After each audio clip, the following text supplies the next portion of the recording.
तो hello everyone and welcome to the IFS. जैसे आप सभी को पता है कि सेट की जो है वो नोटिफिकेशन लगभग 4 या 5 दिन पहले जो है आ चुकी है। अब सबसे पहली और इम्पोर्टेंट बात आती है कि इसका एलिजिबिलिटी क्राइटेरिया क्या होगा। सेट का एग्जाम जो है वो हमें सभी को पता है कि 4 मई को होने वाला है 2025 में। फॉर्म भी छूट जाएंगे, एप्लीकेशन फॉर्म के ऊपर भी हम वीडियो बनाएंगे। तो सबसे पहले अगर कोई बात आती है तो एलिजिबिलिटी क्राइटेरिया की आती है। क्या क्या एलिजिबिलिटी क्राइटेरिया जो है वो सेट में आपको होना चाहिए।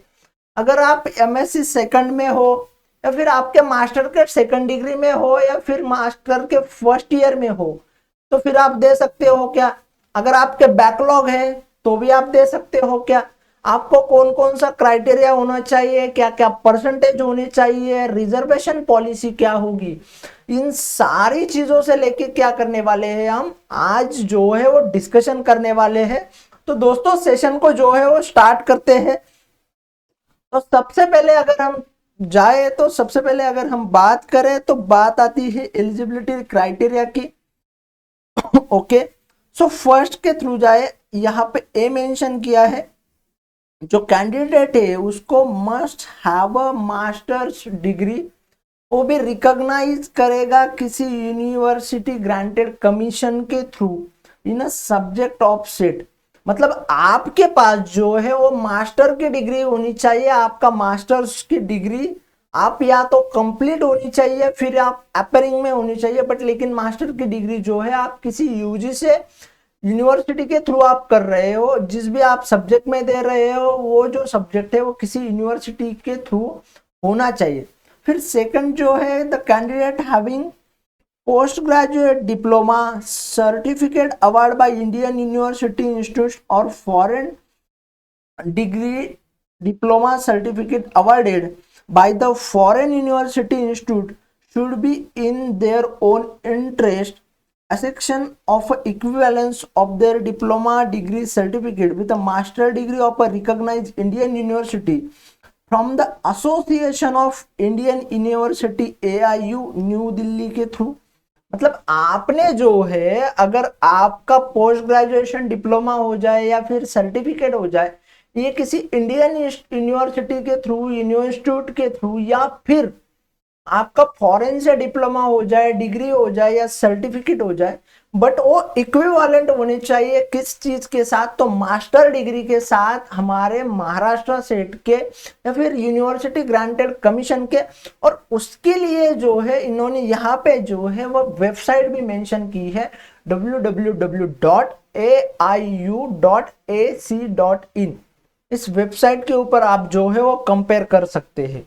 फिर आगे बढ़ते हैं और आगे बढ़ते हैं हमें देखने को मिलता है द कैंडिडेट जो है वो other than SC, ST, OBC, SEBC, SBC, DT, VJNT और उसके साथ साथ transgender, PWD, orphan who have secured at least 55 marks। मतलब जो है हमारे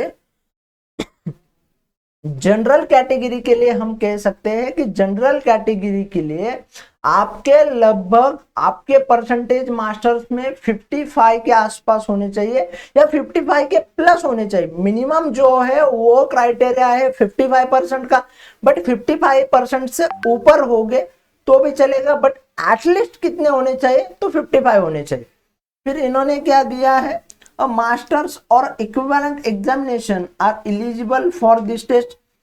ठीक है, the OBC, SEBC, SBC, DT, VJNT belonging to the non-criminal and SC, ST, transgender, PWD orphan who have a secured at least 50 marks without a gracing or a rounding off। मतलब आपको grace mark नहीं होने चाहिए 50% में या फिर आपका round of होके 50% नहीं आने चाहिए।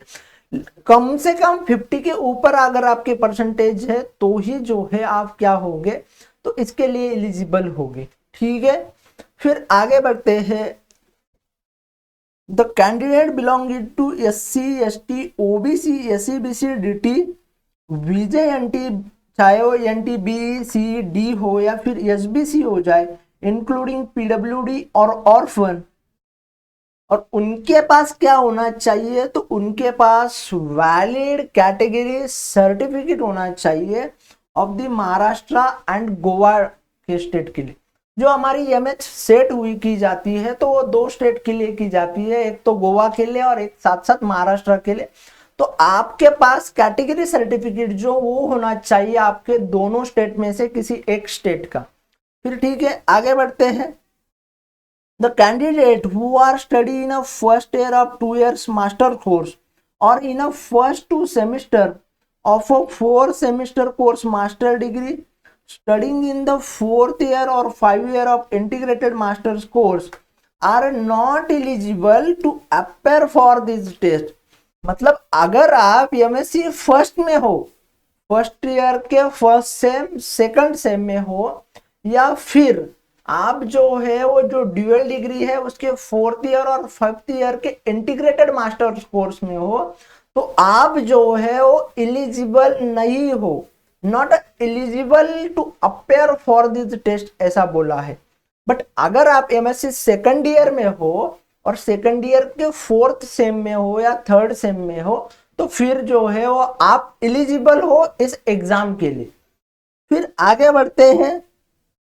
The candidate who are pursuing their master degree or equivalent course or candidate who have applied for their qualifying master degree final year examination and whose result is still awaited, or candidate who has a qualifying examination have been delayed may also apply for this test।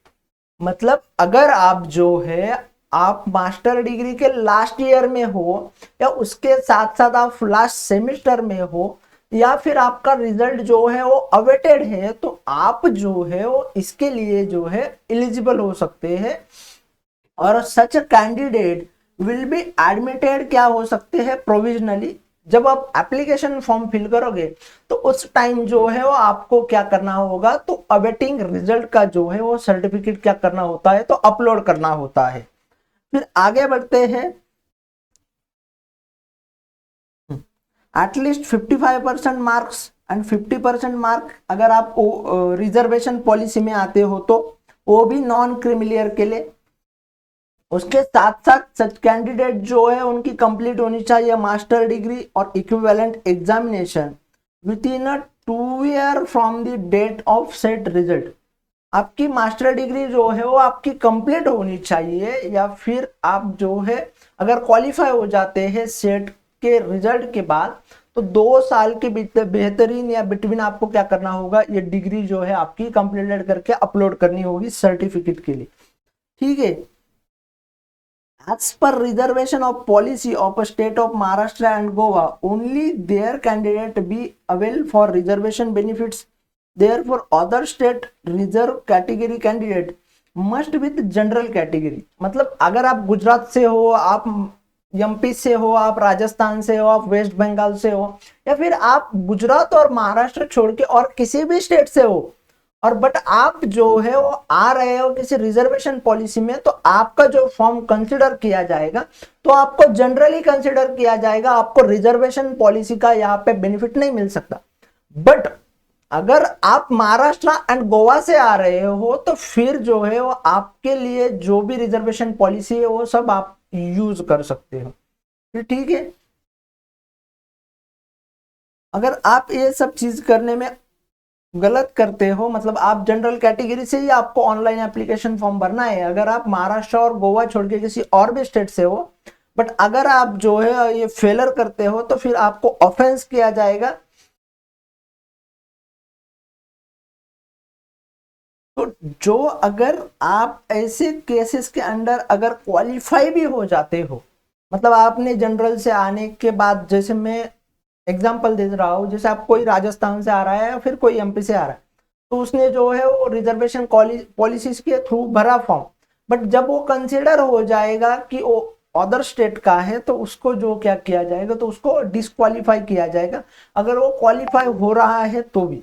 तो मेरी यही request रहेगी, जब भी आप application form fill करोगे set के लिए, अगर आप अदर स्टेट से हो तो फिर आपको सीधा जो है वो फिल करना है फॉर्म जनरल कैटेगरी से। ठीक है, आगे बढ़ते हैं। तो candidate can appear for set in a subject of their post graduation. अगर आप कॉमर्स के लिए एग्जांपल लेना है तो आपका जो है वो एम कॉमर्स होना चाहिए। फिर अगर आप एनवायरमेंटल साइंस के लिए रह रहे हैं तो फिर आपका एमएससी एनवायरमेंटल साइंस होना चाहिए। ठीक है, अगर आप लाइफ साइंस से देना चाहते हो तो फिर आपको MSc life science, botany, zoology, microbiology, biotechnology etcetera subject से जो है वो आप दे सकते हो। बट अगर आपको जो है वो होम साइंस में देना है तो होम साइंस के लिए आपका जो है एमएससी क्या होना चाहिए, तो एमएससी एमए होम साइंस में होना चाहिए। ठीक है, तो अगर इन्होंने इसके बाद क्या दिया है कि if a post graduate subject of any candidate is not included in the list of set subject, such candidate appear for a set in a relevant equivalent subject. मतलब आपका जो सब्जेक्ट लिया गया है, अगर वो सब्जेक्ट जो है वो किसी सब्जेक्ट के साथ कनेक्ट नहीं होता है सेट से, जैसे मान लो कोई अगर किसी का specialisation molecular biology and human genetics में हो एमएससी में, तो वो जो कैंडिडेट है वो फॉर्म फिल कर सकता है लाइफ साइंसेस से। ठीक है, ऐसे सच रिलेवेंट सब्जेक्ट से आप क्या कर सकते हो, तो फॉर्म फिल कर सकते हो।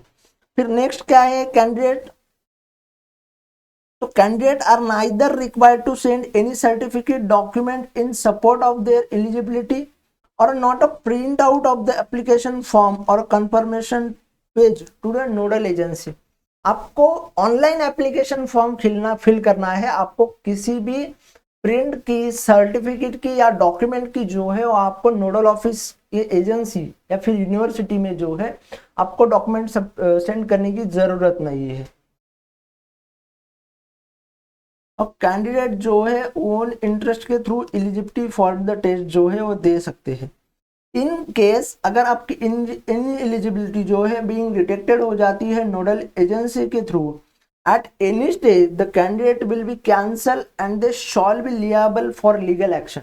मतलब आप एलिजिबल नहीं हो, फिर भी आपने जो है वो इन एलिजिबिलिटी के थ्रू आपने फॉर्म फिल किया, अगर ये चीज जो है वो नोडल एजेंसी के दिमाग में आ गई तो फिर जो है आप किसी भी स्टेज में हो तो कैंडिडेट का जो है वो कैंसलेशन किया जाएगा और उसके साथ साथ आपके ऊपर जो है वो लीगल एक्शन लिया जा सकता है। ठीक है, और जो कैंडिडेट के लिए है, अगर किसी भी कैंडिडेट ने जो है वो सेट की एग्जाम क्वालिफाई कर ली है तो उसको जो है not allowed to appear again in SET. अगर आपकी सेट की एग्जाम क्लियर हो गई है तो फिर आप दोबारा से इसके लिए अप्लाई नहीं कर सकते हैं। और अगर आपने ये सब चीजें करने की कोशिश भी की तो आपको वायलेट किया जाएगा रूल के अगेंस्ट और लीगल एक्शन जो है आपके अगेंस्ट लिया जाएगा और आपका जो सर्टिफिकेट है तो वो क्या होगा, तो इशू नहीं होगा। तो मतलब जो भी कैंडिडेट है हमारे, अगर आपने पहले से ही सेट को क्वालिफाई कर रखा है तो फिर आप जो है वो इसके लिए एलिजिबल नहीं हो और ना ही आप इसका फॉर्म जो है वो फिल कर सकते हो। फिर आगे बढ़ते हैं, और सेट को अपेयर करने के लिए आपकी कोई भी अपर एज लिमिट नहीं है। ठीक है, और अगर किसी भी कैंडिडेट ने यूजीसी रूल के थ्रू एमएससी जो है वो पीपीपीआर एंड रिसर्च में की है तो आप सेट के लिए जो है वो एबल नहीं हो।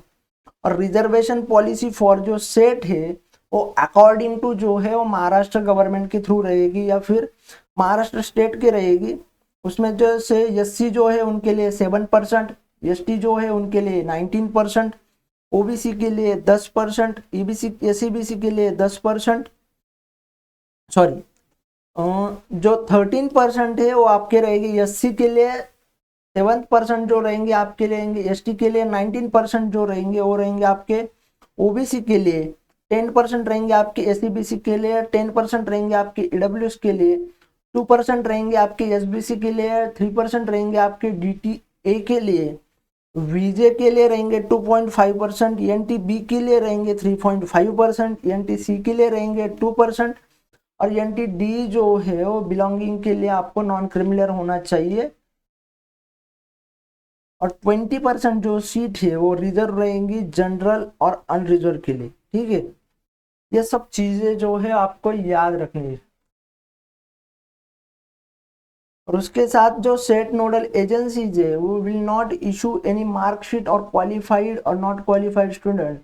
तो आपको जो है, तो सेट जो इशू करता है वो ई सर्टिफिकेट को इशू करता है to a qualified candidate based on the information provided by candidate in online application form.